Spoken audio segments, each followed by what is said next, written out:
Bom, boa noite, pessoal. Vocês agora estão entrando aí na live que a gente está fazendo pelo Facebook. Espero que todo mundo esteja bem agora nessa situação atual. Eu sou o Pedro, atual presidente do Grupo de Mercado Financeiro. Estou aqui com a presença do Mauro, do Vitor e do Adolfo para a gente fazer essa palestra que vai ter agora aqui, via Zoom, que está sendo transmitida pelo Facebook. E vou deixar o pessoal falar um pouquinho melhor como está sendo a situação agora. Boa noite, pessoal. Eu sou o Vitor Castro. Eu entrei na Unicamp em 2018, eu faço engenharia mecânica e eu estou no GMF desde o ano passado, desde maio do ano passado, vai fazer um ano. Esse aqui é o nosso projeto semanal de lives. Nesse projeto a gente organizou uma série de entrevistas com grandes nomes do mercado financeiro, que são referências, e o nosso intuito principal é trazer conteúdo de qualidade e atual para vocês como forma de aprendizado, principalmente. Bom, boa noite, pessoal. Meu nome é Adolfo, sou atual membro do Grupo de Mercado Financeiro da Unicamp. Gostaria de agradecer a presença de todos aí, em especial do nosso convidado, Mauro Miranda, por ter disponibilizado um espaço em sua agenda para estar aqui falando conosco. Bom, apenas ressaltando, nós do grupo separamos algumas perguntas para serem feitas ao nosso convidado, sendo que essas abrangerão dois principais temas: carreiras e certificações no mercado financeiro, em um primeiro momento, e perspectivas e desafios do mercado brasileiro pós-coronavírus, mais ao final. Ao término das questões selecionadas pelo grupo, serão escolhidas as melhores perguntas feitas por vocês ao longo de toda a transmissão, para serem dirigidas ao nosso convidado nos minutos finais da live. Portanto, fiquem à vontade aí para utilizar o chat, etc. E uma vez que dados os recados, né, sem nos alongarmos muito, como vocês bem sabem, o Mauro Miranda fez carreira em grandes instituições financeiras do Brasil e exterior, atuando em diversas áreas como renda fixa, dívida estruturada e crédito privado. Foi também presidente do CFA Society Brasil entre 2016 e 2019 e é atualmente representante do Instituto CFA, que é a maior associação global de profissionais de investimento, e também sócio-gestor da Panda Investimentos. Muito obrigado por ter aceitado o nosso convite, Mauro, é uma honra tê-lo por aqui. Obrigado a você, Adolfo. Boa noite a todos. Prazer estar aqui com vocês. Obrigado ao Vitor também pela organização. Obrigado. E ao Pedro aí pela liderança, atualmente como presidente aí do Grupo de Mercado Financeiro da Unicamp. É sempre um prazer falar com todos. E esse ano, claramente, a gente, né, nessa distância, né, fazendo live, e é uma coisa com a qual todo mundo vai ter que se acostumar. Já estamos nos acostumando, né? Acho que o Zoom virou o nosso melhor amigo nos últimos meses. É verdade. E tem muita coisa legal acontecendo aí no Instagram, no próprio LinkedIn, no YouTube, de lives, né, que instituições financeiras, gestores, escritórios de investimento têm feito. Então vale a pena também prestar atenção nisso. Na semana que vem, depois eu comento, mas na semana que vem eu vou fazer uma live, eu vou entrevistar um gestor de mercado. Quem quiser seguir a gente, a Panda Investimentos, vai ter acesso a isso no Instagram, vai ser uma live no Instagram super legal. Depois eu falo mais sobre isso, mas a verdade é essa, esse é o nosso momento, fazer live, conversar à distância.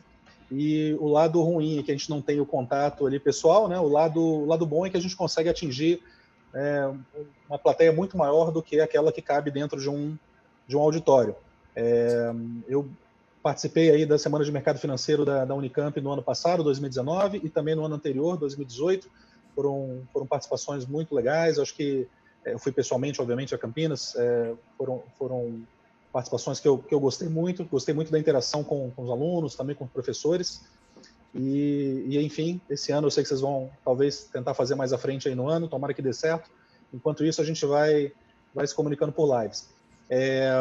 Eu vou deixar, obviamente, vocês me guiarem aí com perguntas e com o roteiro e como vocês quiserem falar, mas só para completar, eu estou completando agora dia 7 de julho de 2020, 20 anos de mercado. Eu considero dia 7 de julho, que foi o dia que eu entrei no Banco Central do Brasil. Foi meu primeiro emprego em mercado financeiro, eu considero, né, o primeiro emprego em mercado, porque foi lá que eu tive minha base de aprendizado de finanças.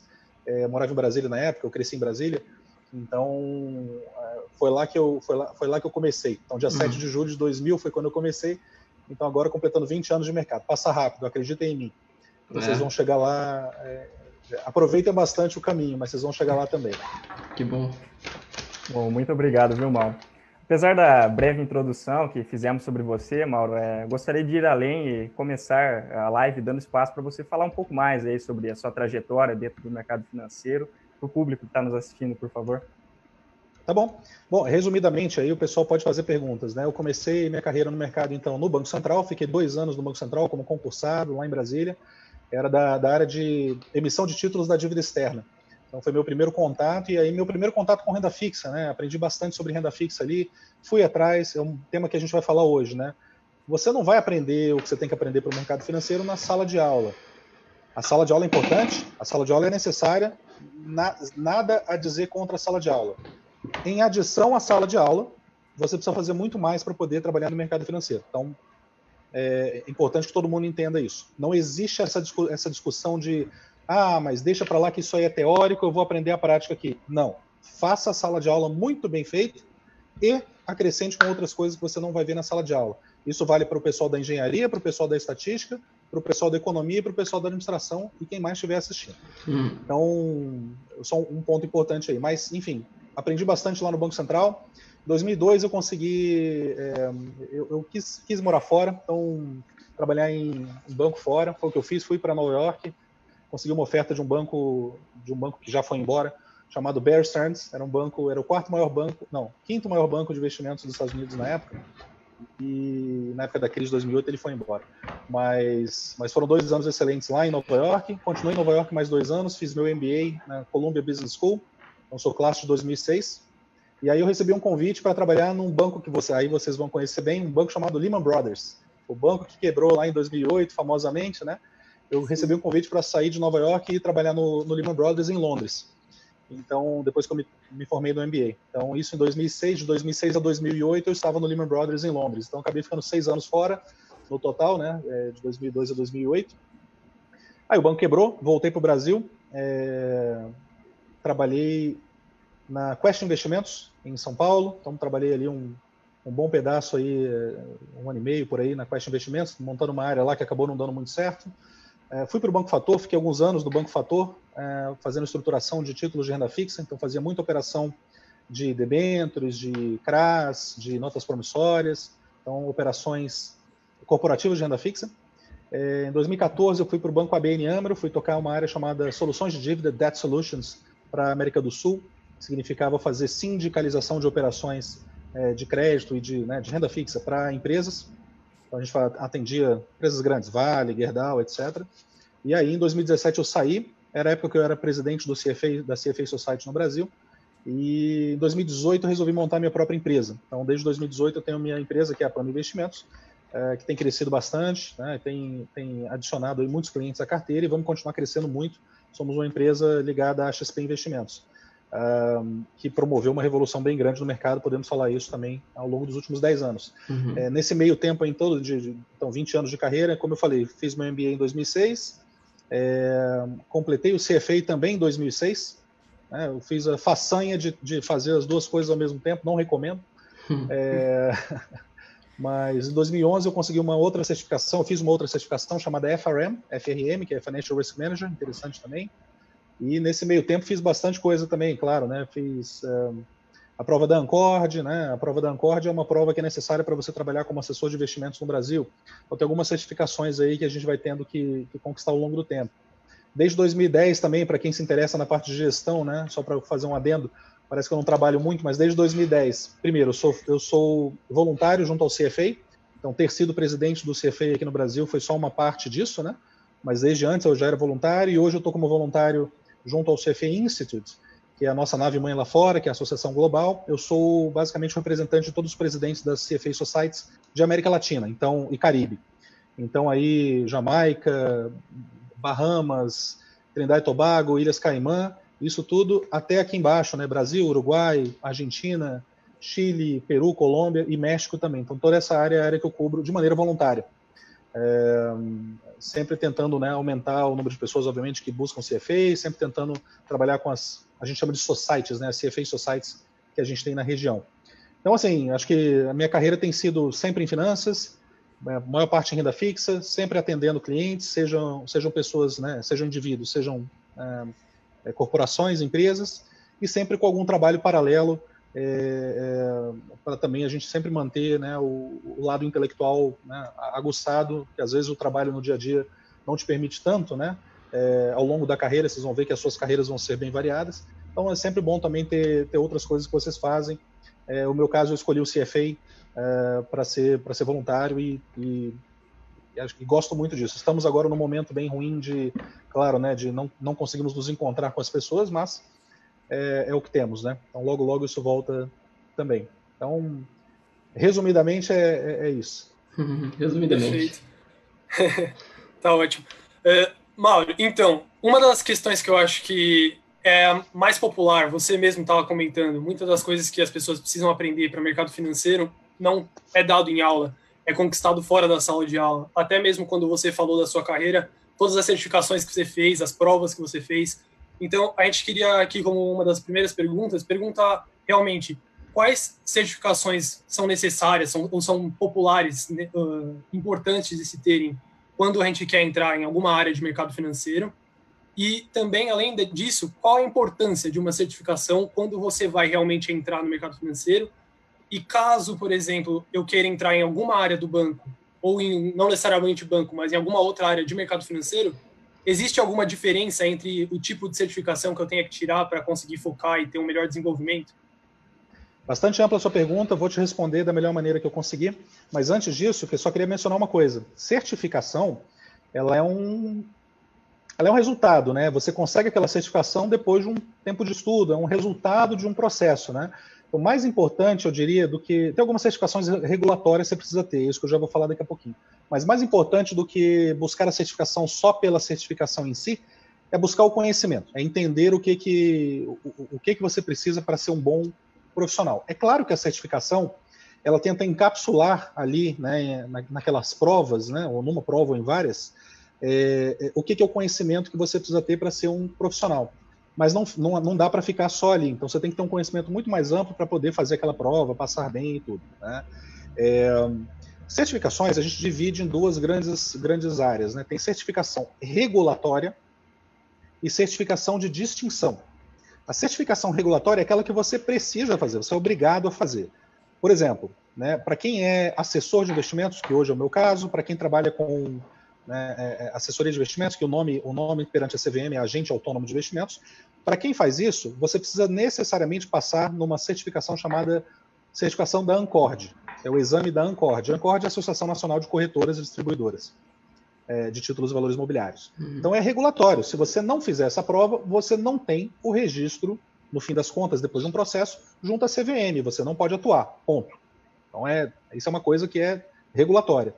O CFA, por exemplo, já partindo para o outro lado do espectro, em termos de dificuldade, em termos de prestígio, etc., o CFA é uma certificação de distinção.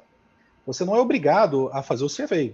Você não é realmente obrigado a fazer 3 anos de prova do CFA, que significa Chartered Financial Analyst.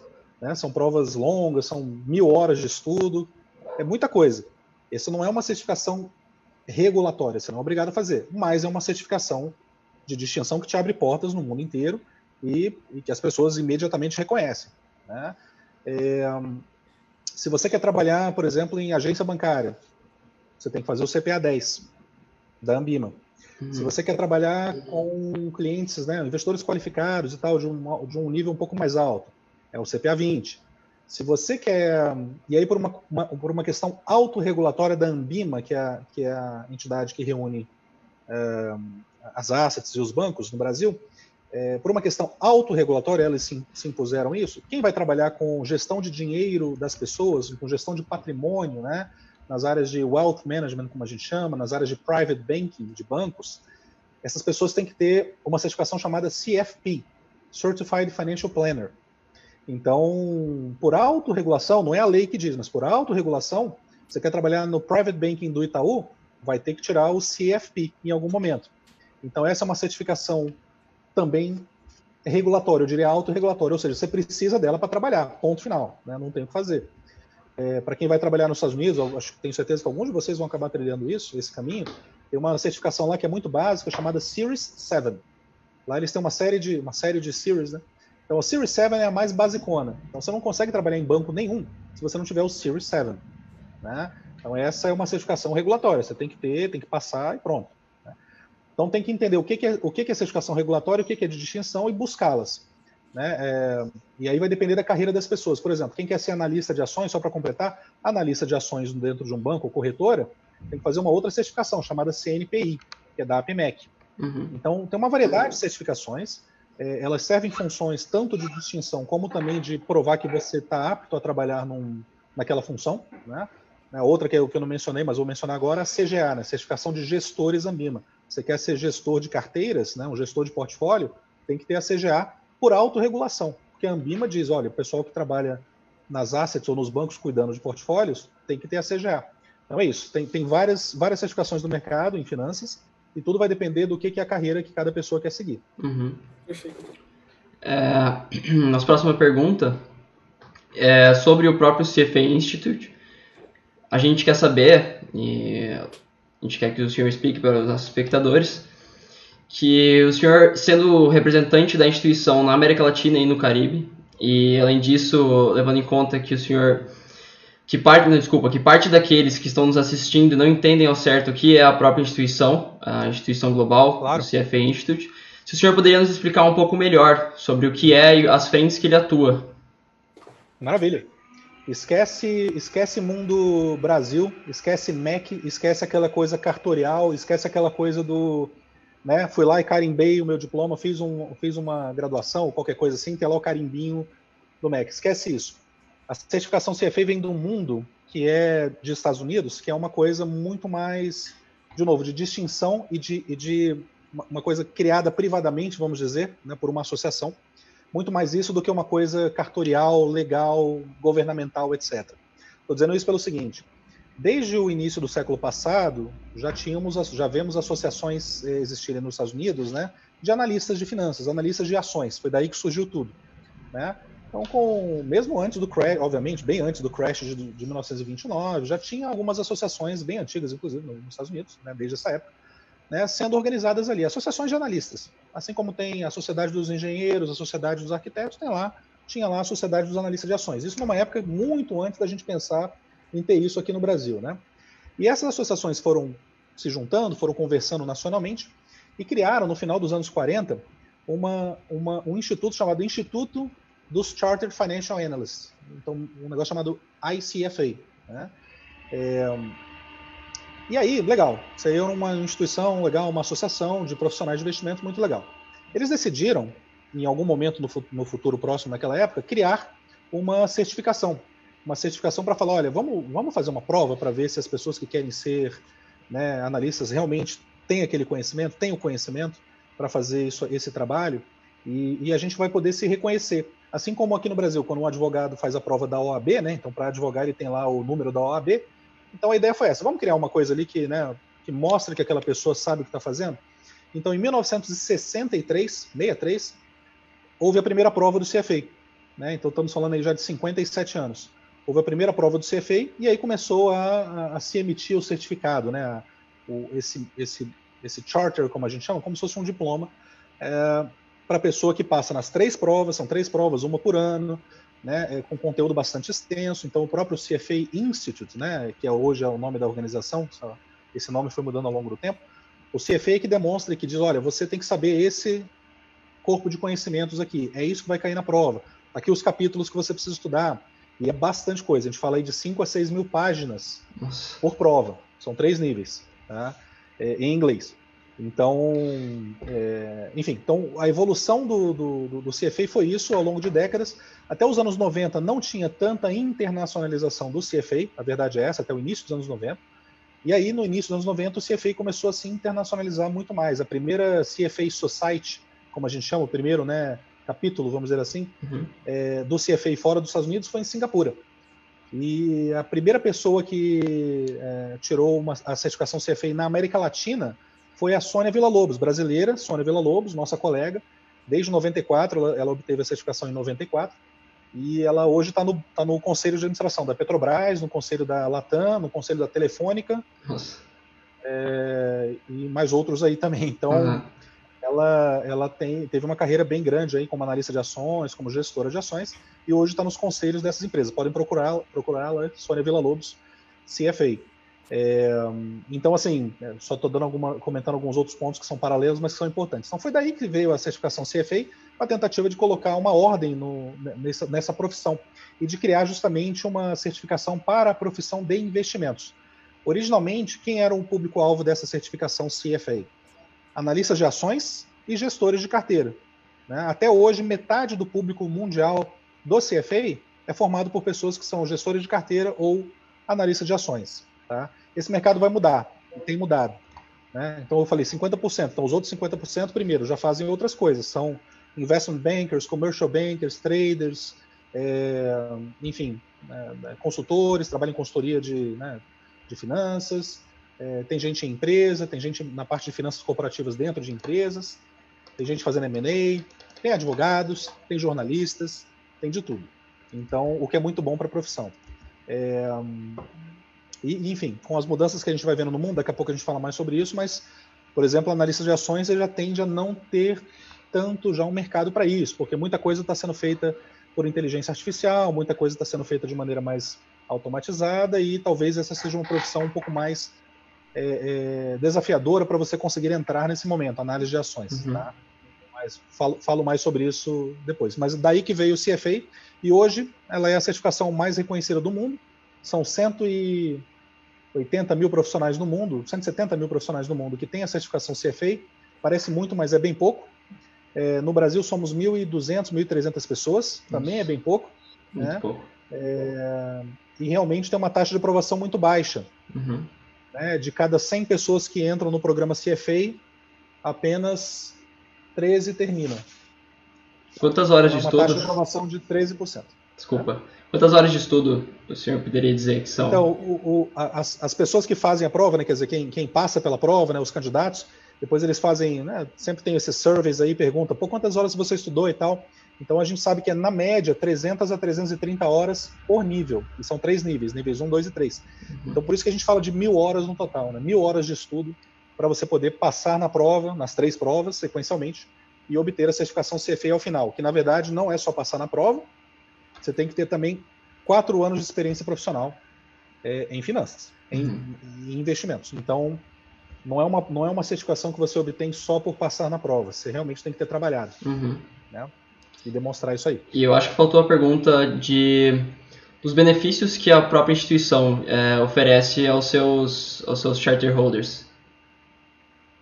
Olha, então, vamos lá, 2 partes. Primeiro que tem o maior benefício é o próprio reconhecimento, né? Você ter passado na prova, eu sempre falo, ninguém passa incólume pelo CFA. Você pode fazer algumas outras provas, do tipo assim, dei uma decorada, no dia anterior fui lá, marquei X e fui embora. O CFA você jamais vai conseguir obter sucesso fazendo dessa maneira. Ninguém passa incólume pelo CFA, você tem que aprender. Você é obrigado a aprender aquilo ali que está nas provas, né? Inclusive até porque, por exemplo, no nível 3, metade da prova é discursiva. Então você não tem como enganar, e em inglês, então você não tem como enganar ninguém. Né? Então, o primeiro grande benefício é te diferenciar dos demais profissionais de mercado. Né? Uma taxa de aprovação tão baixa demonstra, claro, que primeiro, você tem que ter um conhecimento muito profundo para poder passar nas provas. Segundo, você tem uma resiliência grande de estudar, buscar durante 3 anos, você não desistiu ao longo do caminho, né, para poder chegar no CFA, você trabalhou 4 anos de experiência profissional para poder, né, ter o CFA, então já te coloca num patamar bem superior aos demais, né, quando você obtenha o CFA. Pelo menos em termos de conhecimento, né, em termos de demonstração de resiliência, como eu falei. Né? E segundo, aí o que são os benefícios de ser membro? Aí nossa, tem 1000 coisas, né? Você tem, vamos lá, acesso a vários seminários, acesso a vários eventos, estou falando em tempos normais, tá? Não em Corona Times, mas em tempos normais. Acesso a eventos, aí você tem desconto para ir no evento, ou você nem paga para ir no evento. A CFA Society Brasil, né, que representa o CFA aqui no Brasil, faz vários eventos ao ano, faz uns 20, 25 eventos ao ano normalmente. Então, tem networking, tem assinatura de revistas internas do CFA, coisas que você tem, material de leitura, material de alto nível de finanças, que você recebe por ser membro. E tem a oportunidade de trabalhar como voluntário também, né, que é, como eu falei, uma coisa que eu faço há mais de 10 anos e que dá muito prazer, muito networking. Né? Eu posso dizer, sem medo de errar, que o networking que eu tirei, do qual eu me beneficiei pelo CFA, é muito maior do que o networking que eu tirei e me beneficiei do meu MBA. Apesar de ter feito MBA numa top 5, top 7, top 10, né, do mundo, Columbia Business School, excelente, faria de novo, adoraria estar lá agora. Mas eu acabei trilhando um caminho que juntei as duas coisas, me beneficiei de tudo isso, mas o meu networking eu digo que é muito mais forte em CFA do que no MBA. Com certeza. Legal. Mauro, acredito que parte daqueles que estão nos vendo aí, pelo menos aqueles que já decidiram, né, que querem seguir carreira no mercado financeiro, talvez tenham interesse em prestar a prova, né, passar por todas as etapas do processo e, eventualmente, se tornarem membros do CFA no futuro. Sendo assim, eu gostaria que você falasse um pouco sobre as perspectivas de carreira para um profissional com uma certificação desse porte em mãos e também, se de repente, algum dado sobre remuneração média de tais profissionais, enfim, só para dar uma luz para o pessoal. Olha, eu sempre começo falando, né, assim, é difícil falar, nossa, você, com certeza você tendo o CFA, você vai estar empregado. Eu não gosto nem de olhar para esse lado. Eu olho pelo outro, né, pelo outro lado, que assim, se está difícil para todo mundo em geral, ou para quem tem CFA, melhor dizendo, imagina para todo mundo em geral, né, então, puxa, se você coloca um CFA no seu currículo, e não é só colocar no currículo, quando vocês passarem pelo programa, espero que muitos de vocês façam isso, vocês vão ver, não é assim, colocar no currículo é a parte final, é aquela coisa que você já senta cansado e fala, CFA, ufa, né? Quer dizer, a demonstração do conhecimento que vem com isso aí é muito maior do que só o fato de ter 3 letrinhas depois do seu nome. Então, essas pessoas tendem a ser mais procuradas, isso não tem muita dúvida. Mas é que é tudo um grande pacote, né? O cara que fez o CFA, ele é um cara que demonstrou garra para conquistar uma certificação que é difícil. Esse cara provavelmente, né, não é alguém que parou ali parou de estudar ou que não gosta de estudar. Essa pessoa tem que ser alguém que gosta de estudar, né? Então é muito comum você ver o CFAs tendo mestrado também. Mas você fala, olha, que coisa interessante, o pessoal adora estudar muito e tal. É verdade, eu acho que assim, o tipo do perfil da pessoa que faz o CFA é o tipo da pessoa que faz um mestrado em finanças, né, por exemplo. Então, você vê que são pessoas já, né, com uma outra característica. E aí depois fala, tá vendo, esse cara conseguiu um emprego só porque ele passou no CFA? Pô, não é só porque ele passou no CFA. É porque o CFA ajuda, porque demonstra resiliência, demonstra conhecimento, porque provavelmente ele tem outros conhecimentos correlatos, ou ele fez outras certificações, ou ele fez outras graduações, ou pós-graduações, mestrados, etc. Né? Que, puxa, tudo isso robustece o currículo dele de uma maneira, né, muito grande. Então, como eu falei, é parte de um pacote. Normalmente a pessoa que faz o CFA, ela tem várias outras pessoas nesse pacote. Vários outros elementos nesse pacote. E sobre salário, pessoal, difícil falar, mas vamos lá. Depende. O fato de ter o CFA não vai te garantir nenhum salário. Isso vai depender do teu nível de conhecimento. Então, por exemplo, temos CFAs do Brasil que estão se formando agora, terminando o programa com 24 anos, 25 anos. Eu não posso esperar que essa pessoa ganhe o mesmo que uma pessoa que tem CFA que tem 45 anos ou 50 ou mais. Por quê? Não é por nada, é pelo nível de experiência, claro, e por qual posição que ele tem. Então, se eu tenho o chefe de uma asset no Brasil, por exemplo, que seja CFA, o chefe de um family office que tem o CFA, essa pessoa normalmente vai ter 20, 25 anos de carreira. Então, ela traz outras coisas junto com o CFA, claro, e isso aqui vai garantir um salário dela para ela muito maior, para essa pessoa, do que um profissional que está começando na carreira, que tem 24, 25 anos e que conquistou o CFA. Uhum. Né? Então, acho que não é muito a coisa do CFA ou não, é mais assim a questão da experiência e o nível que a pessoa está. Mas eu diria o seguinte, se você vai trabalhar em banco, eu vou jogar grandes números aqui para não deixar a plateia também sem saber, mas se você vai entrar de trainee num banco, sei lá, 5 mil, 6 mil, 7 mil reais, eu acho que é comum, depende do banco, depende se o banco é brasileiro ou estrangeiro. Estrangeiros costumam pagar mais, mas tem menos vagas. Se você é um analista de banking, analista lá que está começando, né, a sua carreira agora, e vai trabalhar 15 horas por dia e assim por diante, um salário base aí de 15 mil reais não é incomum, né? Nada incomum. Talvez em banco estrangeiro mais assim, talvez em banco brasileiro menos. Se você é um gerente, você já começa a ter ali, vamos lá, seus 8, 10 anos de carreira, está com seus 30 e poucos anos, não é incomum a gente ver as pessoas ganhando, estou falando básico, tá?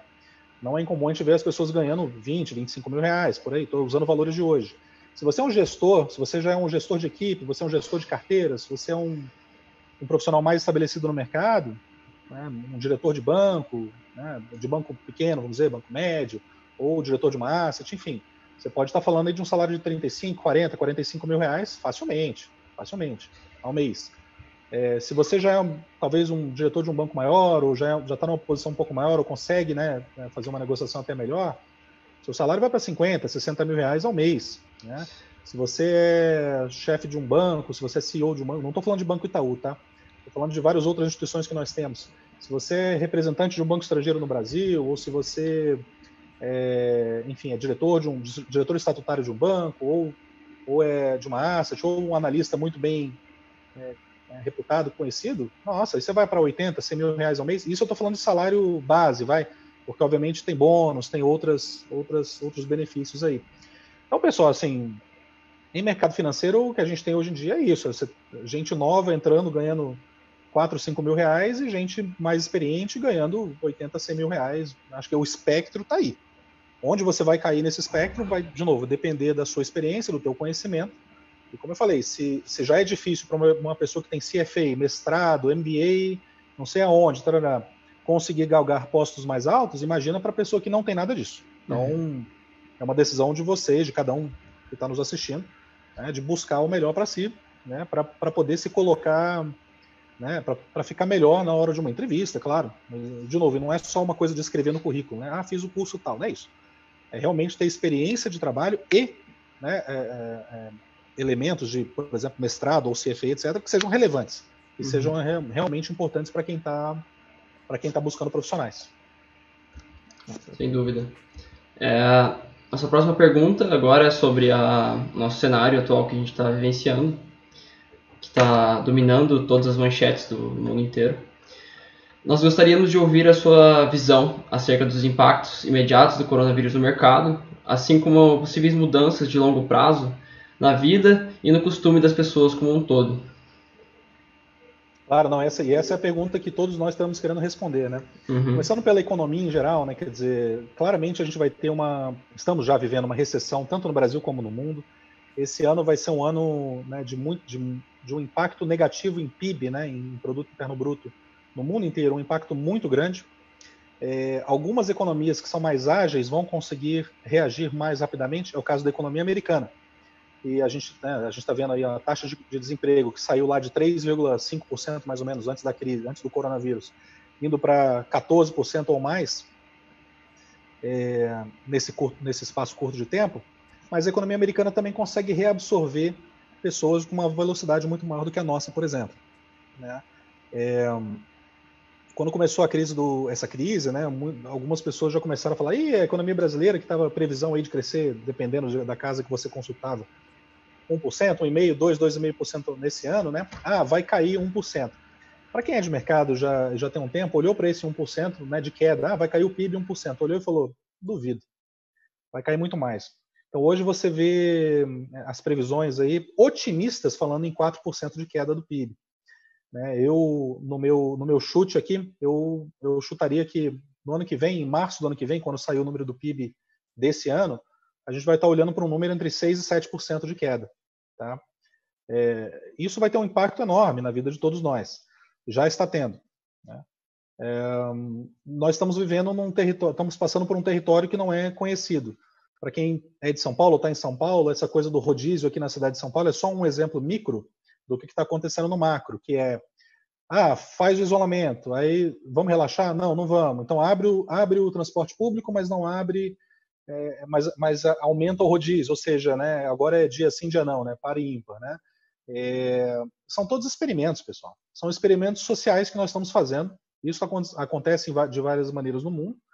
E esses experimentos não há comprovação nenhuma de que eles são os mais eficazes ou eficientes contra isso, contra o que nós estamos vivendo.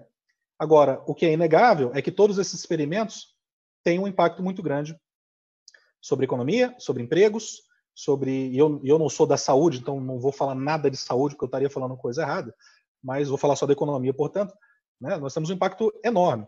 Então, estou olhando primeiro nesse lado negativo. Vamos ter um impacto grande, muita perda de emprego, vai nos afetar a todos, tá? E podemos desenvolver esse tema mais ao longo dessa live hoje. O lado positivo é que a gente está se conhecendo de outra maneira. A gente está fazendo uma live aqui em vez de estar fazendo presencialmente. Empresas que antes tinham, né, um valor muito grande dedicado a a escritório, né, as empresas estão revendo, aquelas que são mais de escritório, né, estão revendo isso aí. A própria XP Investimentos, por exemplo, né, o Rafael Furlanetti, que é um diretor, comentou essa semana passada, né, falou, olha, a gente está com 24 mil metros quadrados de área de escritório aqui em São Paulo, e a gente estava planejando crescer isso para 40 mil metros quadrados, né, antes da crise. Então, crescimento, botar gente para dentro, etc. Hoje a gente olha para os 24 mil metros quadrados e fala, que loucura, isso é muito. Né? Então, basicamente, foi isso. Eu, assim, não me assustaria em ver empresas como o XP ou talvez outras grandes empresas que são mais de escritório, vamos dizer assim, reduzindo drasticamente a sua presença, né, em escritório mesmo. Drasticamente, o que eu quero dizer é reduzir 70%, 80% ou mais. Então, a gente vai ter uma mudança de cenário para o setor imobiliário. Né? Eu não sou uma pessoa assim, vamos dizer assim, que é conhecedora de questões de mudança climática ou nada assim, essa coisa de ESG, que se fala bastante, né? Acho que isso tem que ser incorporado mesmo, mas eu não sou o principal pessoa que fala disso, mas eu, assim, já de uns 10 anos para cá, eu tenho olhado e falado, puxa, a gente tem uma duplicação de tudo, né? Eu tenho o meu ambiente, a minha casa, né, onde eu moro, né, tudo que eu uso aqui, e eu uso um espaço durante 12 horas do dia, vamos dizer, e durante 12 horas do dia eu estou na rua, estou no trabalho. Então, estou usando outro espaço lá onde meu corpo está. O meu carro, ele fica 12 horas parado na minha garagem aqui em casa, no apartamento, aqui no prédio, e 12 horas ele fica parado lá onde eu trabalho. A gente tem usado real estate, a gente tem usado, né, espaço duplicado, né? Para a sua existência em casa e para a sua existência no trabalho. O espaço tanto para você, pessoa, né, como para o seu carro. De certa maneira, esse é um luxo que a gente teve ao longo do tempo, que eu não sei se esse luxo vai continuar. Seja por questões de crescimento populacional, seja porque agora a gente está vendo, puxa, quer saber? Eu consigo fazer o que eu faço de casa. Talvez eu não precise ir 5 dias por semana. Então, indo para a parte da sua pergunta que você perguntou para finalizar sobre o que a gente está vendo de mudança, claramente essa é a mais básica de todas, né? Acho que a gente vai ter uma redução muito grande em viagens internacionais, o que por um lado é uma pena, estou falando para trabalho, né? Você quer visitar a Torre Eiffel, o Google Earth não vai te resolver tanto a vida, então realmente você precisa ir para Paris. Mas será que a gente precisa reunir aquelas 500 pessoas numa conferência em Paris? Será que a gente não consegue fazer uma coisa reduzida e fazer essa conferência, né, via Zoom? Será que a gente precisa fazer aquele evento para 200 pessoas num auditório na Faria Lima, pagando o buffet, pagando tudo isso e tal? Será que a gente não consegue fazer esse evento numa live via Zoom ou via Instagram? Para 1.000 pessoas, eu atinjo um público muito maior, com um custo muito mais baixo. Cada um come na sua casa, fica à vontade. Né?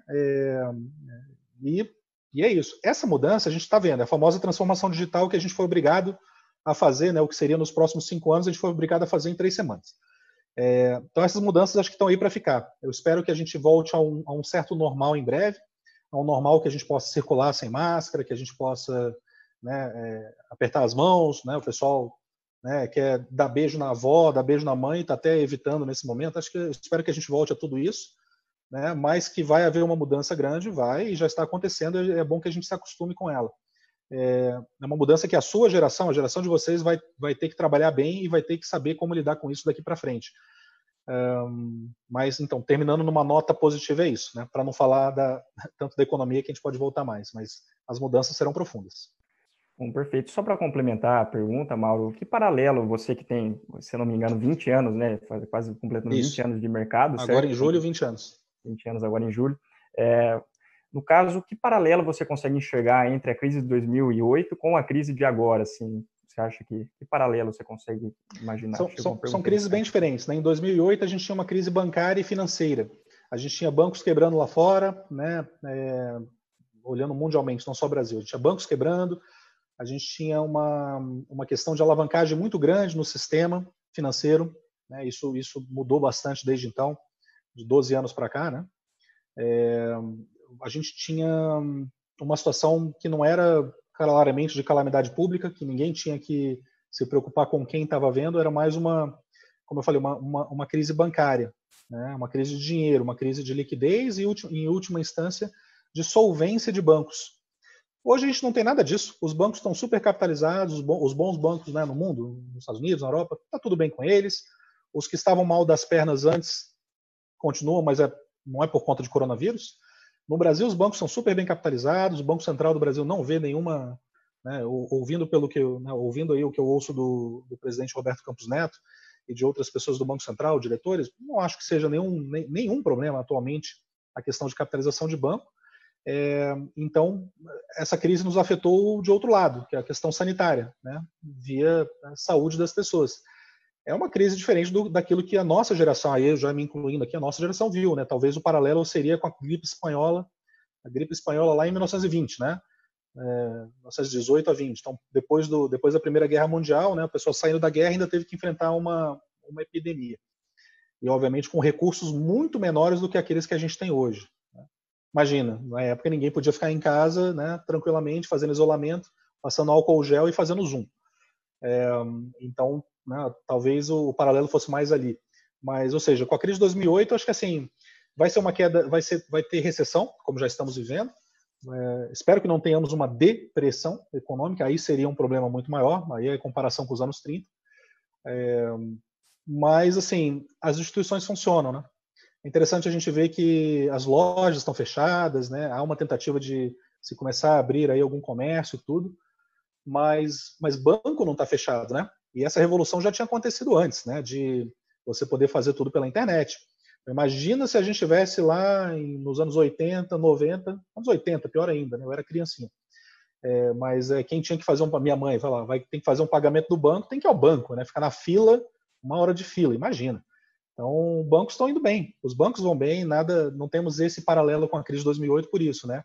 Você continua pagando seus boletos, você continua fazendo suas TEDs, né? Está tudo funcionando muito bem porque já tivemos essa revolução tecnológica de antes. Então é isso. E, aliás, essa revolução tecnológica que nos permite conversar por aqui, né, fazer esse Zoom, é o que está permitindo que todo mundo pense em nem ter tanto escritório, né? Reduzir um pouco essa coisa do escritório. Eu acho que para onde a gente vai se mover, só para finalizar, é o seguinte, é pensar em, puxa, por que eu preciso, se eu tenho, sei lá, 100 pessoas, por que eu preciso que as 100 pessoas no meu escritório estejam, né, lá no mesmo tempo, todos os dias? Talvez eu não precise, talvez a gente faça um rodízio e que a gente tenha aí, a cada dia, 50 pessoas, que seja metade. Então, a cada dia metade está ali e metade está em casa. Então, você vai dia sim, dia não. E acho que a gente não vai perder interação pessoal, acho que a gente vai ter interação pessoal, aquela coisa do, né, vamos estar junto ali para discutir ideias, vai ser ótimo. E aí, um dia você vai para o escritório, outro dia você trabalha de casa, faz via Zoom, fica tranquilo, né, acorda mais tarde, porque você não precisa pegar o metrô, o ônibus ou o seu carro até o trabalho, né, faz seu café, faz as suas coisas pessoais e talvez seja mais produtivo do que se você tivesse um escritório o dia inteiro, né, tomando um cafezinho no escritório, fazendo fofoca, aquela coisa toda que acontece no escritório. Então, além do trabalho, né? Mauro, só uma coisa agora, o Adolfo até comentou agora sobre a crise de 2008, como realmente a gente está sofrendo uma diferença. Eu acho que para o pessoal seria algo bem interessante você falar sobre a sua vivência. Como foi estar na situação, estar lá no coração de tudo que estava acontecendo, no olho do furacão naquele momento? Se você pudesse tirar um segundo para falar. Claro. Não, bom, 2008 começou muito antes, né? Então, eu trabalhava no Lehman Brothers, a gente viu no final de 2006 uma crise começar nos Estados Unidos em termos de financeiras quebrarem. Então, resumidamente, né, você tinha umas financeiras que emprestavam dinheiro na ponta da linha para quem queria comprar construir casa, comprar apartamento, o que fosse, financiamento imobiliário, a juros muito baixos, né, porque na época eram juros historicamente muito baixos, nos Estados Unidos. E aí essa financeira fazia o quê? Poxa, emprestava o dinheiro, daí ela vendia essa carteira para um banco, ou vendia essa carteira para vamos dizer, fazia uma securitização desses recebíveis para ela poder liberar dinheiro para ela continuar emprestando, né? Se eu tenho um capital de R$1 bilhão, eu empresto para vocês comprarem todos os seus carros, as suas casas. Emprestei tudo hoje, aí eu fico sem dinheiro para emprestar, vou esperar vocês me pagarem 10, 20 anos? Claro que não. Eu quero vender essa carteira de recebíveis para alguém, liberar esse capital e continuar fazendo esses empréstimos por outras pessoas.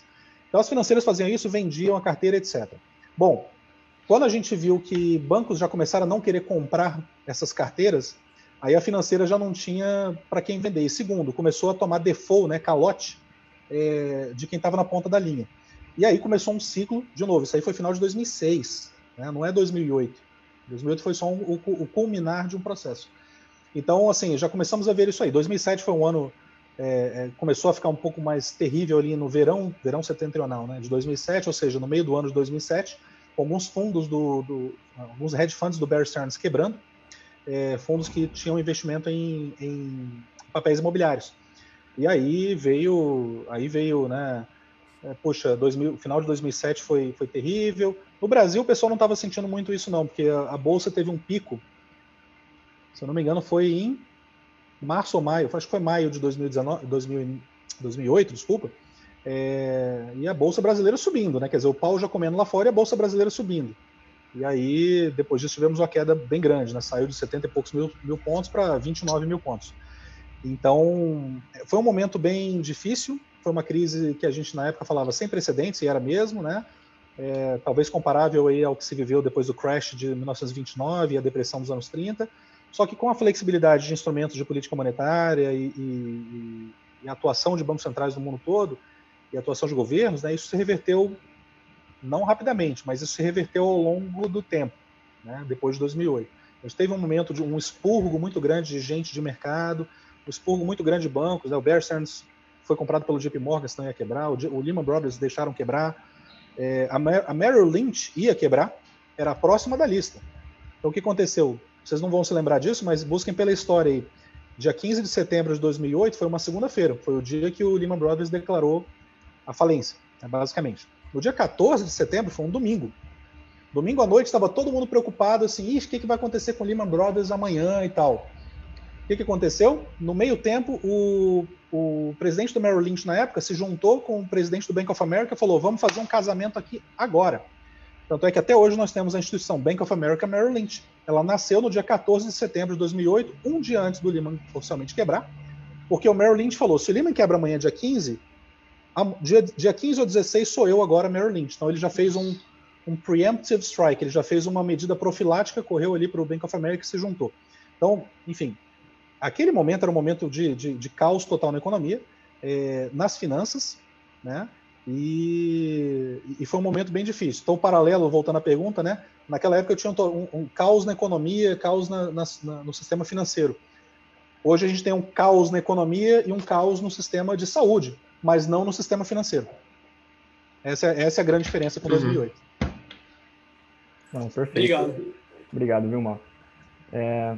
Então, Mauro, apesar de todo o seu trabalho voluntário, né, no Instituto CFA, hoje a atividade a qual você mais dedica seu tempo é a de sócio-gestor da Panda Investimentos, certo? E dito isso, você poderia nos explicar um pouco mais sobre a Panda, assim como qual é a linha de raciocínio que você, Mauro, tem por trás de suas posições, tanto no âmbito pessoal como na cabeça de um gestor assessor, e que mudanças, se é que houveram, o fenômeno do coronavírus trouxe para essas estratégias aí de assessoria da Panda? Claro. Então, a Panda Investimentos é uma firma de assessoria de investimentos, claro, né? Então a gente trabalha muito com pessoas físicas, com patrimônio de alguns bilhões de reais pelo menos, né? Para a gente poder começar a trabalhar e fazer a alocação de recursos junto com esses indivíduos. Então é uma assessoria, assim como tem private banking, então no nosso mundo a gente chama de assessoria de investimentos, mas é como se fosse um private banking que bancos oferecem. Nós não somos banco, né? Nós não oferecemos nada de cartão de crédito, nada disso, o foco é totalmente em investimentos, em alocação de recursos financeiros. Então, seleção de fundos, seleção de produtos, vamos para ações ou vamos para renda fixa? Dentro de renda fixa, que instrumentos? O que nós temos, né, a oferecer? Debêntures, CDBs? Então, o que se encaixa no perfil daquele cliente que a gente está analisando? Como é que a gente monta uma carteira? Como é que a gente monta uma alocação? E no final das contas, o cliente vai aprovar, é ele que decide o que vai fazer, ele ou ela. Então, é isso que acontece. Muito do nosso trabalho é de seleção de gestores. Então a gente olha para várias casas que fazem gestão de recursos, né? E eu olho, bom, eu acho que o meu cliente poderia, né, e aí com a concordância do cliente, alocar parte do patrimônio nesse fundo especificamente, nesse outro, etc. Então, para vocês terem uma ideia, a gente monta carteiras assim vamos dizer que a gente separe simplesmente nas três grandes níveis, né, para ficar fácil: renda fixa, multimercado, renda variável. Então eu uso uma variedade grande, dependendo do tamanho da carteira, eu uso 5, 6, 7 fundos de renda fixa, cada um com a sua estratégia, cada um com sua característica. Mais ou menos aí também 5, 6 fundos diferentes em multimercado, diferentes gestores, diferentes estratégias, e mesma coisa com fundos de ações, a parte de renda variável. E o que a gente busca quando a gente faz esse tipo de análise? olha para o track record com quem a gente está trabalhando, né? Com quem a gente está trabalhando. O track record é o histórico de desempenho daquele gestor. É um gestor que tem se desempenhado bem. Então, pega o maior gestor do Brasil, um dos maiores gestores do Brasil, que é o Luiz Stuberger. Sugiro que vocês estudem um pouco mais sobre ele. Todo mundo que está assistindo a gente, quem não conhece, estuda um pouco mais sobre ele. O Luiz Stuberger é o gestor do Verde, né? O fundo Verde. O Verde Asset Management. Esse fundo já tem, né, bastante tempo aí, nasceu lá nos anos 90, se não me engano. E o Stuberger é um gestor que tem mais de 35 anos de experiência de mercado. Sabe bem o que está fazendo. Ele entrega retornos anuais consistentes. Consistentemente, todo ano ele entrega bons retornos. Alguns anos ele vai melhor, outros vai pior, mas isso é do jogo. Agora, é difícil a gente ver alguém tão longevo, né?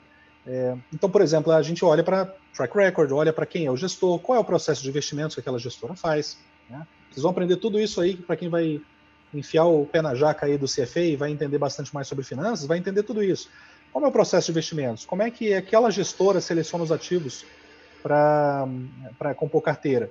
A gente, quando está na faculdade ou antes, a gente imagina que é tudo trader, né? Que uma gestora fica lá, o cara chega de manhã e fala, vou comprar, vou vender, né? Compra, vende, fica naquela loucura de mercado. E é um trabalho muito mais cerebral do que isso, né? Do que o que aparece nos filmes, é isso que eu quero dizer. Então, é um trabalho muito mais cerebral do que isso. Por isso, tem que ter um conhecimento profundo. Enfim, então a gente seleciona gestores com base em quem eles são, como eles atuam no mercado e assim por diante. E é assim, e como é que o coronavírus afetou isso? Bom, primeiro que o coronavírus fez a gente ter uma queda gigantesca na Bolsa brasileira, o que afeta, né, de várias maneiras o que a gente faz, uma queda da qual a gente ainda não se recuperou, né? Falta muito ainda para se recuperar, muito ainda para se recuperar.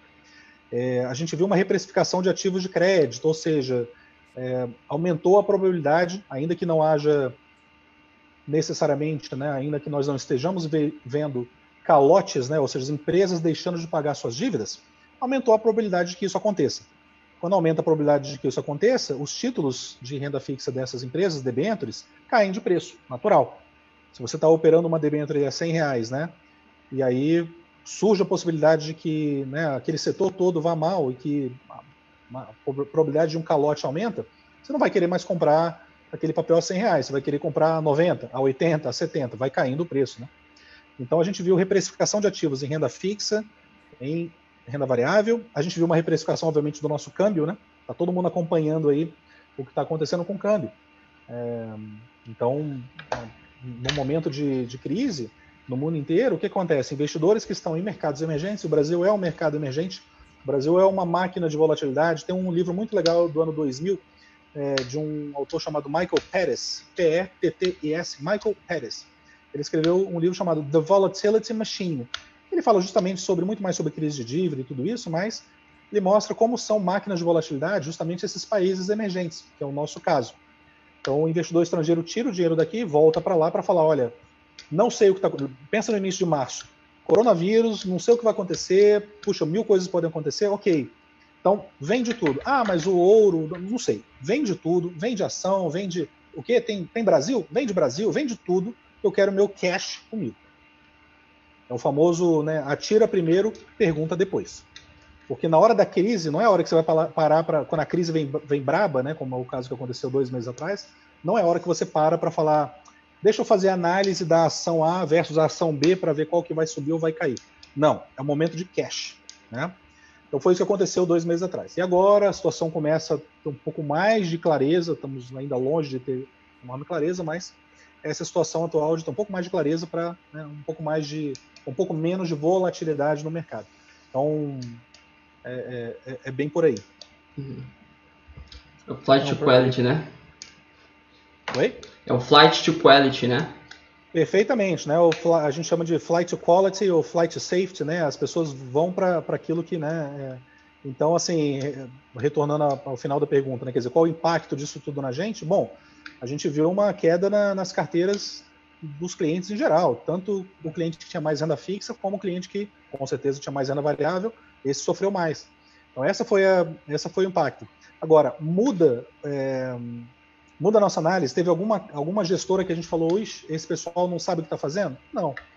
Né? Porque se antes a avaliação já estava correta, né, enfim, a nossa avaliação continua, isso é monitorado diariamente, As boas gestoras continuam sendo boas gestoras.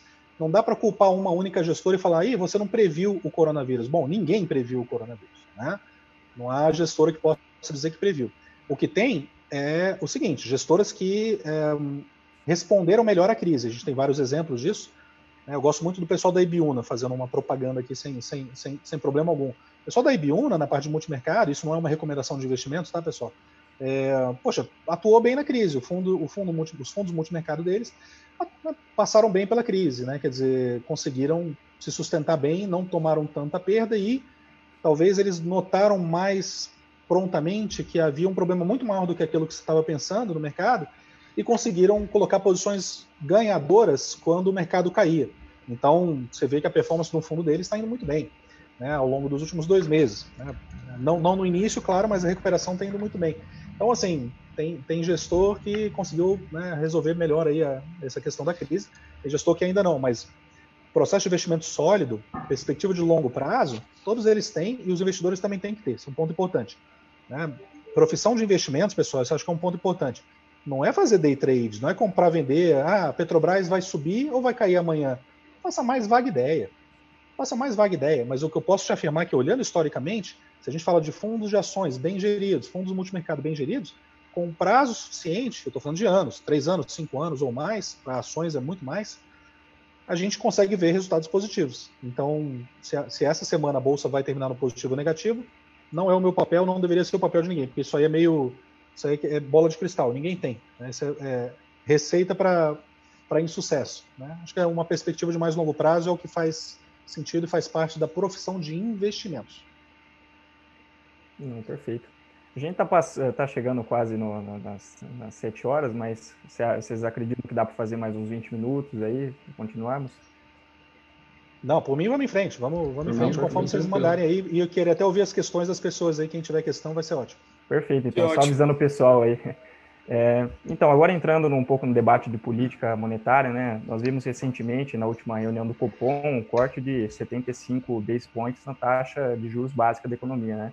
E tendo esse fato recentemente e levando em consideração todo o histórico de queda que a Selic vem acumulando, né, ao longo dos períodos mais recentes, qual é a sua percepção sobre a política monetária que vinha sendo adotada e o que mudou com a chegada do coronavírus? Só para completar a pergunta, você acredita que o benefício gerado pelos sucessivos cortes supera todo esse estresse no câmbio? E, por fim, sei lá, o quanto esse corte ele reflete no custo dos títulos e no custo de captação das empresas, né? Tendo em vista que o ambiente é extremamente seguro, o pessoal tem receio de emprestar dinheiro mesmo com a Selic baixa, né? O que causou o acentuamento da curva de juros, né? A sua pergunta é bastante ampla, eu vou tentar ser sucinto, e indo direto ao ponto. O movimento de política monetária que já vinha acontecendo antes da crise do coronavírus era um movimento acertado de queda de juros. Por que a gente conseguiria ter essa queda de juros? Primeiro, os juros no mundo inteiro estão muito baixos e em vários países juros negativos. Segundo, que a inflação não estava e continua não sendo uma ameaça no Brasil. Se tivéssemos uma ameaça de inflação, o Banco Central não estaria sendo tão agressivo, vamos dizer assim, nos cortes. Havia uma crítica antes do coronavírus aí, que os cortes do Banco Central talvez não estivessem sendo tão rápidos. Eu acho que é uma crítica potencialmente válida. Mas eu acho que o Banco Central do Ilan Goldfein, até o ano passado, e o Banco Central do Roberto Campos Neto, tem feito um trabalho excelente. Então, acho que assim, tem uma questão de queda de juros que já era uma questão secular, ou seja, já estava acontecendo, e agora com o coronavírus a resposta para a tua pergunta é estamos vendo um processo mais acelerado, e vai continuar caindo. A gente está falando aí de Selic ao final do ano entre 1% e 2%. Obviamente, sem precedentes, talvez vocês nunca mais vejam isso na vida de vocês. Aproveitem agora esse momento. Então, resumidamente, para não ser muito técnico, mas o Banco Central tem alguns instrumentos de política monetária à sua disposição. Todo Banco Central de qualquer lugar do mundo normalmente tem, exceto quando você abre mão da sua política monetária, que é o caso da zona do euro, né? Então, não tem muito que o Banco da Itália possa fazer, porque existe uma moeda única na zona do euro. No nosso caso, nós temos a nossa moeda. Não tem muito o que fazer. O que não dá para fazer é pensar numa volta ao que a gente tinha antes de 99, que era um controle mais rígido sobre o câmbio. No Brasil, o nosso regime, e todo mundo deveria estudar muito bem isso aí, além de ser matéria de CFA, claro, mas todo mundo deveria estudar muito bem isso aí, porque é uma interseção de política com economia. Entender o que é o regime de câmbio de um país. O nosso regime aqui é de câmbio flutuante sujo. Por que ele é câmbio flutuante sujo? Ele é flutuante, tá? O dólar é determinado pelos agentes de mercado, mas ele é sujo no sentido de que é flutuante peronomútil, né? Quer dizer, o Banco Central faz intervenções quando entende que é necessário, né? Historicamente, eu posso dizer para vocês, né, dos últimos 20 anos de mercado que eu tenho, e mais até, vamos botar 25 anos, que eu observo, entendo e busco entender mais de mercado, contando tempo de faculdade, tudo desde antes. Olha, eu acho difícil quando a gente tem uma depreciação do real, ou seja, uma valorização do dólar, né, o dólar subindo no Brasil, o Banco Central fica na frente, porque é sempre receita para não dar certo, ou seja, né, perdem-se reservas, na verdade nem se usa tanto reserva, o Banco Central usa alguns instrumentos, swap cambial, etc., alguns instrumentos derivativos, mas no fim das contas o câmbio vai para onde ele tem que ir, não dá para segurar, né? A manada está vindo, sai da frente. E tem um bom motivo para isso, né? Tem dois motivos agora nesses últimos 2 meses. Juros no Brasil caindo, né? O juro no Brasil caindo torna o Brasil menos atraente para quem está lá fora e quer mandar dinheiro para cá e investir em títulos brasileiros. E segundo, o flight to quality que o Vitor mencionou agora há pouco. Então, né, tivemos um double whammy aí, né, como a gente fala em inglês. Tivemos uma situação dupla, né, de problema para o real. Não dá para mensurar muito para dizer, olha, se os juros mais baixos, né, se os juros mais baixos fazem um benefício maior, trazem um benefício maior do que esse câmbio. Acho que são movimentos que são, obviamente, totalmente relacionados e, de novo, não dá para determinar quantidade e preço. Vocês que estudam economia sabem muito bem. Moeda é um bem como qualquer outro. Não dá para determinar a quantidade e preço do bem. Ou você determina a quantidade que você vai produzir e o mercado escolhe o preço, ou você escolhe o preço ao qual você quer vender e o mercado diz a quantidade que quer comprar. Né? Moeda é a mesma coisa. Não dá para determinar a quantidade de moeda e o preço. O preço da moeda é o câmbio. Né? Então não dá para fazer isso. Então deixa-se o câmbio flutuar mesmo. Agora, um ponto que você tocou, Adolfo, que é importantíssimo, e acho que esse é o ponto final da resposta. A queda nos juros está sendo repassada para onde precisa ir? Né? E a resposta é não, claramente não. Nós não temos isso ainda no Brasil. Nós não tínhamos isso no Brasil, mesmo quando a taxa já estava em patamares mais moderados do que já foram anteriormente. Então, mesmo quando estava em 6%, né, tendo vindo aí de 15%, já se reclamava bastante que a gente não estava vendo essa transferência de redução de taxa para as pessoas. E continuamos tendo esse mesmo problema. Se você olha para a taxa de juros de cheque especial, 8% ao mês. Se você olha para a taxa de juros de cartão de crédito, enfim, se você olha para tudo isso aí, você vê que não há uma transferência exatamente dessa taxa que a gente vê tão baixa, né, para o consumidor. Há vários motivos para isso. Né? Os bancos dizem que tem muita inadimplência, os bancos têm lá os seus argumentos. Eu não vejo justificativa que sustente. E aí cada vez mais a gente vai falar sobre isso. Eu vou até ter alguns posts no LinkedIn que estão esperando por mim aí para eu postar, para comentar sobre essa total dissociação entre juros básicos da economia e os juros que um consumidor paga. No Brasil está ficando cada vez mais evidente que assim, não dá para entender isso. Agora, fazendo um pouco de vaticínio aqui, de previsão para o futuro, bola de cristal, se a gente puder ter uma redução muito grande de número de agências, pessoal, o chamado overhead, o custo que os bancos têm, vai reduzir bastante. Eu espero ver uma redução a partir de agora em número de agências, porque talvez a gente consiga ir para uma geração cada vez mais tecnológica, e isso vai fazer com que o custo de operação dos bancos caia também. E com isso eu quero ver uma redução de juros lá na ponta. Mas dizer que não dá para fazer isso agora, eu diria que não é muito correto. Então você vai ver cada vez mais gente batendo nesse ponto. Os juros deveriam estar mais baixos para o consumidor? Sim. Não, perfeito, Mauro. Bom, obrigado, Mauro. Agora, a gente tinha mais uma pergunta, mas eu acho que você conseguiu responder ela junto aí nessas suas afirmações, falou bastante do contexto brasileiro nessa crise. Então, acho que mais importante do que isso, realmente a gente conseguir pegar algumas perguntas interessantes do pessoal para conseguir aproveitar isso também. A gente está selecionando, então, o pessoal que está assistindo, caso queira fazer alguma pergunta, é só mandar no chat. A gente está selecionando algumas para fazer para o Mauro agora, tá bom? Bom, Mauro, enquanto a gente ainda estava conversando, algumas perguntas surgiram aqui. A primeira delas foi quando você estava falando do CFA, é da Yumi, é até uma integrante do nosso grupo, e ela estava perguntando, ela leu que o CFA possui bolsas para mulheres fazerem a prova, e ela queria saber como funciona isso no Brasil, se existe realmente esse incentivo. Excelente. Yumi, obrigado pela sua pergunta e me dá a chance de falar de um tema muito importante. Só para vocês terem uma ideia e respondendo rapidamente, No mundo todo, né, eu falei 170 mil pessoas aí tem CFA. Sabem quantos desses CFAs todos, né, são mulheres no mundo todo? 18%. É um número muito baixo. Nos Estados Unidos, esse número é por volta de 16%. Tá? E no Brasil, 10%. Então, apenas 10% das CFAs no Brasil são mulheres. Eu não vou entrar, não sei se o número correto é 30%, se é 40%, se é 50%, eu não sei. Mas eu sei que 10% é muito baixo. 10% não faz sentido. Deveria ser muito mais alto que isso. Ou poderia ser muito mais alto que isso. Uma das barreiras, que eu não acho até que seja a principal, mas uma das barreiras que seria a barreira financeira, né, ter que pagar pela prova, o CFA tem tentado remover, que é conceder bolsas para mulheres que têm interesse em fazer. Então, Yumi, a resposta é o seguinte: o programa não é só de Brasil, o programa é global. Bom, agora as nossas provas foram adiadas para dezembro e tudo, né? E o ciclo normalmente é muito longo, mas dá uma olhada no site do CFA Institute, Yumi, e todas as mulheres estiverem assistindo e quiserem olhar.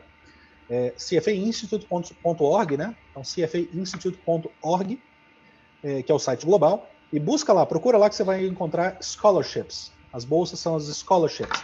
Pode procurar lá, vai ter toda a informação atual do como está o programa, como você faz para se inscrever, como você faz para obter uma bolsa. Então, por meio de inscrição, claro, nem todo mundo que se inscreve consegue, mas conhecemos várias brasileiras que conseguiram. Tem um número grande de bolsas sendo distribuído, que esse é dinheiro basicamente grátis, vamos dizer assim, que o CFA concede.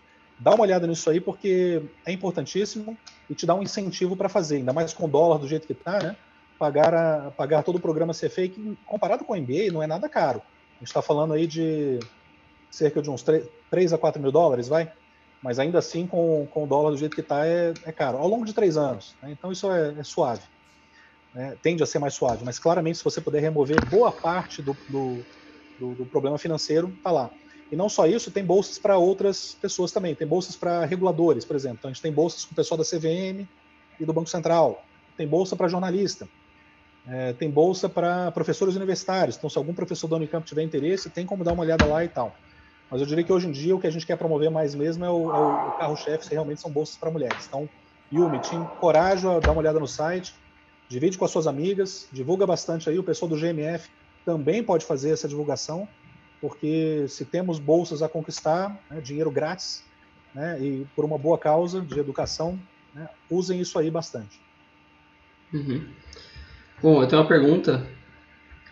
Dado o seu histórico de banco, depois do CFA e agora a sua de investimentos, como você vê o processo de desbancarização no Brasil e o aumento das pessoas físicas no mercado financeiro como um todo? A crise atual, ela desacelera esse processo? Eu acho que o processo de desbancarização, como você falou, é um processo, na verdade, muito aliado à tecnologia, né? Ao que a gente está vendo de avanços de tecnologia. Então, e eu gosto muito de separar, isso é uma dica para vocês, para todos que estão nos assistindo, para os seus pais, comentem, enfim, para todo mundo que estiver assistindo. Pessoal, na minha visão, tá? Banco, você ter conta em banco, banco é banco. Banco é para você fazer TED, pagar boleto, movimentar seu dinheiro. Aquilo ali é banco. Investimento é outra coisa. Você pode escolher fazer seus investimentos via o banco, e por conta de não ter nenhum competidor, né, antigamente os bancos abocanharam esse mercado também, mas muito provavelmente você está mais bem servido fazendo seus investimentos de outra maneira. Né? É óbvio que eu vou sugerir a XP Investimentos, mas isso é óbvio que eu trabalho lá e porque realmente é a plataforma mais completa do Brasil, isso ninguém vai negar. Né? Mas tem outras maneiras hoje de você gerenciar seus investimentos que não seja via banco, esse que é o ponto. Então eu faço muita separação de banco, investimento, cartão de crédito é outro. O meu cartão de crédito que eu uso, né, todo dia, ele é um cartão de um certo banco no qual eu não tenho conta, não quero ter conta, mas eu quero aquele cartão especificamente pelos pontos que ele me dá, que eu gosto daquele cartão ali. Então eu separo tudo isso. O pior erro que você pode fazer é ir num banco e ser, né, quase que coagido, né, a fazer tudo ali. Quer dizer, você tem sua conta, aí daí você tem investimento, aí você tem cartão de crédito, aí vão te vender seguro, vão te vender capitalização. Nunca comprem capitalização. Vão tentar te vender isso também. Vão tentar te vender previdência privada. Quer dizer, você vai num pacotão ali dentro do banco com os produtos só daquele banco. Quando você vai numa plataforma de investimentos, você tem uma variedade enorme de fundos, uma variedade enorme de produtos que você não tem via banco. Uhum. Então, a desbancarização que você mencionou, o Vitor, é justamente assim, por conta de avanços tecnológicos que nos permitiram sair um pouco desse modelo de só ser atendido por banco. Hoje você, né, hoje tem corretora que atua no Brasil que, na verdade, você está abrindo conta fora para você investir fora, etc. Então, esse processo vai continuar acontecendo, um processo meio que de desintermediação.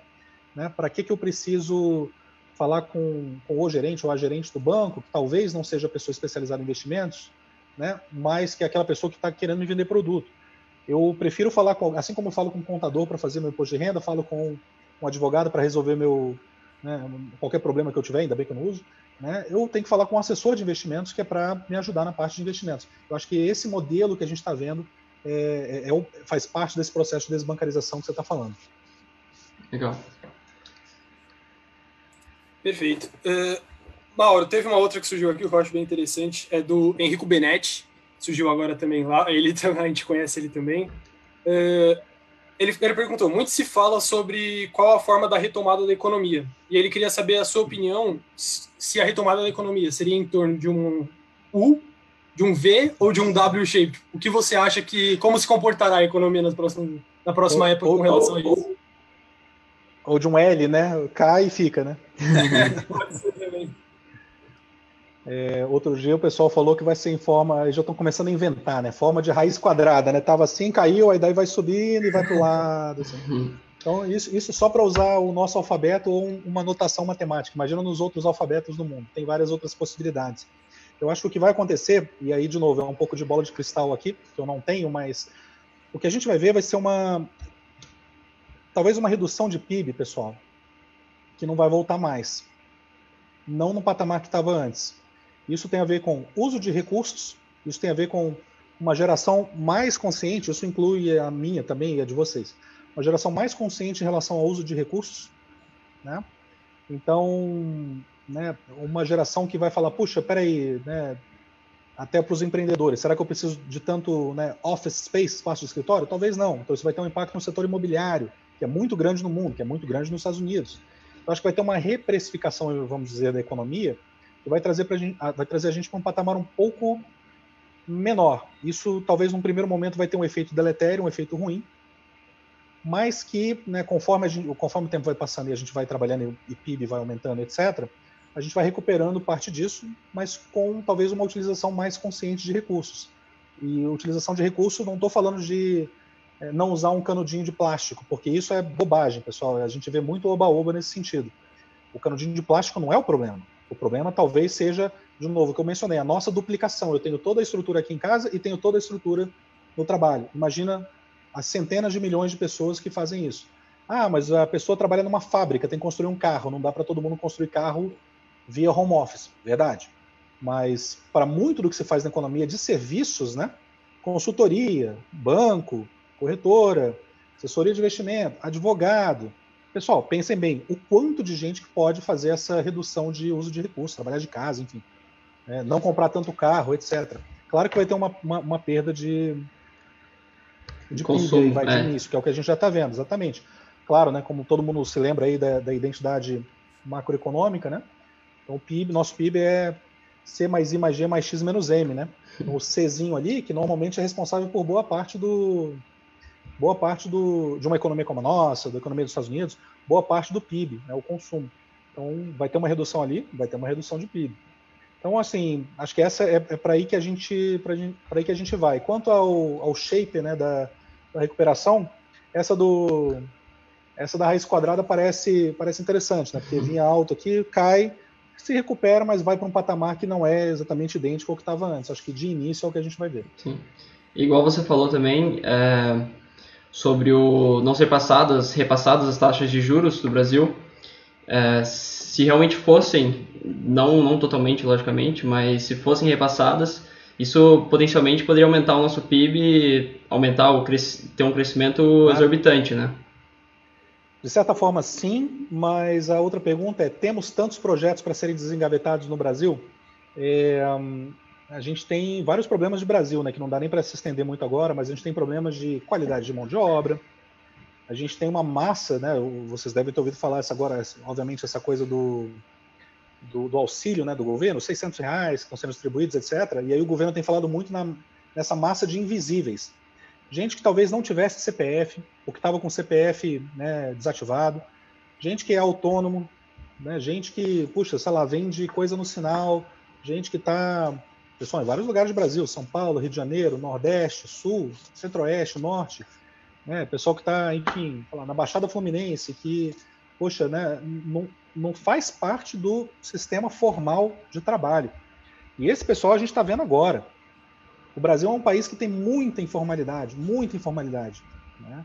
Então, a gente tem uma deficiência enorme por ali também. Então, assim, né, e falta também, de novo, treinamento, falta de educação formal ou educação técnica que seja, mas não é como se de uma hora para outra, se os juros fossem muito baixos, o Vitor, que a gente falasse, bom, então agora, em vez de ter uma fábrica, a gente vai montar duas. Um dos maiores problemas que a gente tem para o empresário no Brasil é mão de obra, pessoal. E vamos lá, pega um exemplo muito fácil aí de ver, turismo, né? Então estou falando de condições normais, não de condições Corona Times. Turismo. Quem viaja pelo Brasil, em vários lugares, sabe a dificuldade de você ser bem atendido, seja num hotel, seja num restaurante. Todo mundo já passou por isso, eu tenho certeza aqui, não estou falando nenhuma novidade.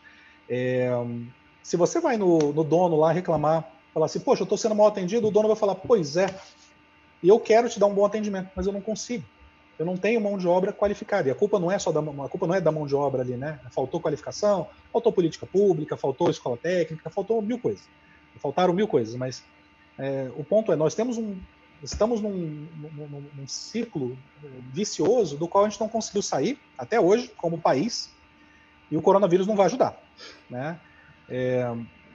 Então, assim, mesmo que a gente volte a uma condição mais de normalidade, juros mais baixos, etc. Tá bom, mas não vai ser todo mundo festejando e falando, opa, legal, né? Vamos lá, Petrobras vai abrir outra refinaria. Para quê?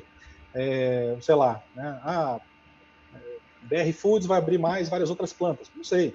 Será que vai? Então, assim, será que vai ter tanto projeto para ser desengavetado? Claro que tem muita coisa boa de Brasil e os empresários, né, tocam esse país para frente. Mas falta mão de obra, falta talvez oportunidades ali, falta mercado aqui dentro. Talvez se for, né, olhar para fora, tanto é que a nossa indústria de agro muito forte, né? Porque muita exportação. Aí sim, né, não é para venda interna.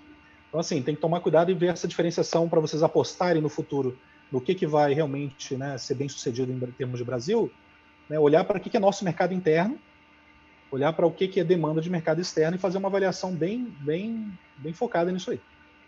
Minha visão. E a gente só tem mais uma pergunta agora para finalizar, do Felipe Avi. Boa noite. Mauro, tendo em vista a aplicação do Quantitative Easing nos Estados Unidos durante a crise do subprime em 2008 e agora sendo adotada novamente para tentar amenizar os efeitos da pandemia pelo Fed, tal política passa a se tornar menos anticíclica? Além disso, como você enxerga a aplicação dessa medida de política monetária no Brasil? Então, o interessante dessa crise, né, é que, de novo, não é uma crise que vem de banco. Então, a gente está vendo essas medidas de estímulo, né? Quer dizer, o que o Banco Central no Brasil fez, né? Para falar da segunda parte da pergunta mais diretamente. O Banco Central do Brasil basicamente fez um pacote, uma espécie de bazuca ali financeira, para dizer o seguinte, olha, se tiver problema, não será daqui. Basicamente foi isso que o Banco Central fez. Para não dizer que a gente que a gente se omitiu, não vamos nos omitir, não. Aqui todo um pacote de, puxa, né, agora até com essa coisa de comprar debênture, comprar crédito privado, ou seja, ceder liquidez para o mercado, para que não haja problema ali. Então, é mais para falar, olha, se tiver problema, não vai ser via sistema financeiro, né, não vai ser via bancos, a gente vai fazer de tudo para deixar aqui, tudo bem. Né? Tanto é que, assim, a gente nem ouve falar tanto, não é o assunto do dia o que está acontecendo com política monetária, o que está acontecendo no Brasil, né, em termos de banco. O banco está sólido, o banco está indo bem. Até que se prove o contrário, acho que bancos estão indo bem. Então, assim, eu vejo que a política monetária está no caminho correto. Quantitative easing, Felipe, né, fez a pergunta, não tem muito para onde correr, né, porque juro baixo, ou juro zero, ou negativo, o que você vai fazer? Continuar baixando ainda mais? Então, em um certo momento, você começa a falar, bom, fiz o máximo que eu pude fazer em termos de juros, né? Agora eu vou fazer compra direta de ativos. Né? A gente está vendo aí bancos centrais discutindo em compra de ações, né, no mundo. E aí, assim, cada país vai ter uma resposta diferente. De novo, temos um problema maior aqui no Brasil por ser um país emergente, um país em que, né, investidores vêm para poder conseguir um retorno mais alto, e esse retorno não está aqui agora, né, e no momento de crise. esse dinheiro foi embora, o que afetou, como todo mundo viu, o câmbio. Só para todo mundo lembrar, né, quer dizer, a gente tem a bolsa pior do mundo, né? Vocês devem estar acompanhando isso. Nossa bolsa é a pior do mundo esse ano. Então, se você olhar para o Nasdaq já está positivo esse ano. Se você olhar para o S&P estava a menos 12%, uma coisa assim, né? Nós estamos aí a menos 38%, 36%, uma coisa assim, né? Acho que deu uma melhorada recentemente, desde o início do ano, mas hoje a bolsa caiu 1,5%, então deve dar nos seus 34%, 35% pelo menos, olhando desde 1º de janeiro. Então, assim, a gente continua indo mal. E em dólar, pior ainda, né? Em dólar, nós estamos falando de uma redução aí de 50%. Então, né, estamos nessa situação. Ou seja, não é a política monetária realmente que vai ser o driver disso tudo, né? Realmente olhar quando que a gente consegue reabrir comércio, quando que a gente consegue retomar a economia, qual vai ser a característica da nossa retomada aqui no Brasil. Outro tema que a gente não falou, eu queria que todo mundo levasse isso e estudasse isso, entendesse as diferenças de países, né? Produtividade, pessoal. Uma das maiores explicações de por que a gente é o que é e por que a gente não é a Noruega, produtividade. O trabalhador brasileiro, né, isso não estou identificando o João ou a Maria, não é isso, mas o trabalhador brasileiro, em média, é 4 vezes menos produtivo do que um trabalhador alemão. Né? Uma maneira de ver você ver isso é PIB per capita, é ver o quanto que a gente consegue produzir de PIB, né, por cabeça. Né? Então, né, veja, por exemplo, a gente costuma comparar aqui, o estado de São Paulo. O estado de São Paulo tem um PIB, só o estado de São Paulo tem um PIB parecido com o PIB da Holanda.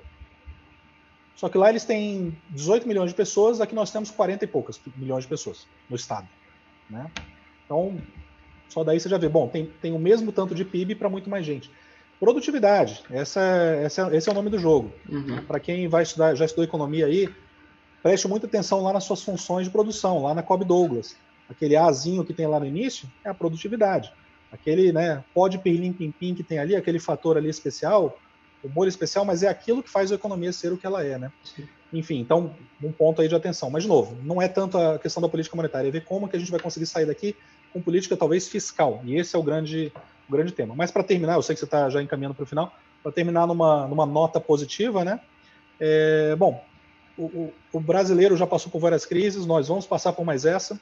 A gente vai ter que trabalhar mais, a gente vai ter que, né, correr atrás. Se tudo que a gente já está trabalhando, a gente não consegue ainda ter uma produtividade tão grande, não tem jeito. Trabalhar mais, as próximas gerações vão ter que focar em educação, seja mais em educação técnica, talvez, né? Essa coisa de ter um monte de bacharel formado em um monte de coisa, para quê? Né? Então, assim, pensar, foi esse o caminho que outros países seguiram? Será que eu preciso de mais um bacharel que depois será desempregado? Tenho certeza que vocês podem pensar em certas áreas, tanto da Unicamp como de outras universidades. Eu fiz o UNB, né? Também fiz federal, fiz universidade pública. Poxa, eu posso pensar em vários cursos ali que a pessoa passa 4 anos e depois ela é empregável no quê? Em nada. Fez aquele curso para o quê? Para nada. Então, a gente perde muito tempo, às vezes, nesse final da adolescência, início da vida adulta, pela qual todos vocês estão passando ou já passaram, né, dos 18 aos 22 anos, e existe uma massa de pessoas que não consegue se colocar em nada depois porque, né, não fez não trilhou um caminho que desse uma preparação para ter uma boa posição no mercado de trabalho ou para ser empreendedor no futuro ali na frente. Então, a nota positiva é, nós temos flexibilidade na economia brasileira, nós temos um povo ainda jovem, a gente está perdendo esse bônus demográfico, mas a gente precisa correr atrás disso. Temos uma população ainda jovem, gente interessada em crescer, né? Aquela coisa, né? O brasileiro se vira, o brasileiro corre atrás. Precisamos de ajuda do governo no sentido de, né, reforma tributária, liberar o imposto das costas do empreendedor em termos de impostos, em termos de encargos, tudo que a gente tem que pagar como empreendedor no Brasil, porque no fim das contas isso afeta emprego, isso afeta, né, as pessoas. Existe essa dicotomia, essa falsa dicotomia de achar, o nosso empregador e o empregado, a eterna luta de classes. Pessoal, nada mais falso do que isso. Corram disso aí. Quando ouvir alguém falar de luta de classe, corra disso. O ponto não é esse, o ponto é crescer. Pense que isso aqui é um clube, uma empresa com 210 milhões de pessoas, um condomínio, estamos todos juntos. Tem alguns que organizam a produção, porque tem o capital, alguns vão ceder a sua força de trabalho, e vamos juntos trabalhar para chegar num país maior, um país melhor, com mais, claro, com menor desigualdade, com mais renda para todo mundo. Mas se a gente não trabalhar coletivamente para isso, se a gente ficar em luta, né, um contra o outro, A contra B, esquerda versus direita, empregador versus empregado, a gente nunca vai ser um país bom para os nossos filhos, vocês terão para os nossos netos e assim por diante. Então, a mensagem é: vamos trabalhar, vamos nos qualificar, vamos seguir em frente. Tem muito trabalho a ser feito nesse país. Bom, perfeito, Mauro. Viu, nós queríamos aí agradecer sua presença aí, toda a sua disposição aí do tempo que a gente está conversando, organizando esse evento. Enfim, é sempre muito bom tê-lo por perto aí. O GMF já tem uma relação de longo prazo com você e a gente espera que isso se mantenha aí. Quando a situação voltar à normalidade, esperamos aí te trazer para a Unicamp novamente aí para a Semana do Mercado Financeiro. A gente passou um pouquinho do tempo, peço desculpas por conta disso, mas quando o papo é bom, o tempo voa, né? Muito obrigado aí, é muito bom ter você por perto, viu, Mauro? Obrigado a você, Adolfo, Pedro e Vitor, obrigado a todos, obrigado ao GMF, parabéns pelo trabalho que vocês fazem. Não deixem de divulgar esse tipo de coisa que a gente vê, né? Bolsas, etc. Acho que vocês fazem um trabalho, tem que fazer um trabalho interno aí, muito, muito bom disso aí, para o benefício de todos vocês, para o benefício dos alunos da Unicamp, toda a comunidade. Fico à disposição, será um prazer voltar a Campinas o quanto antes, assim que tiverem liberado, né, para a gente fazer isso. E agradeço aos espectadores também, quem assistiu a gente. Quem quiser me procurar, eu estou no LinkedIn, Mauro Miranda, CFA, FRM, muito fácil de me achar lá. Quem quiser conectar no LinkedIn, fico à disposição, vamos conversando, tá bom? Obrigado, gente. Obrigado, Mauro. Obrigado. Muito obrigado, viu? Foi um prazer. Obrigado, boa noite. Próxima live, próxima palestra na Unicamp vai ser de produtividade, então. Importante tema. Importante. Falou, Mauro. Obrigado, hein? Obrigado. Obrigado. Tchau. Obrigado aí a todos que acompanham a gente. Valeu.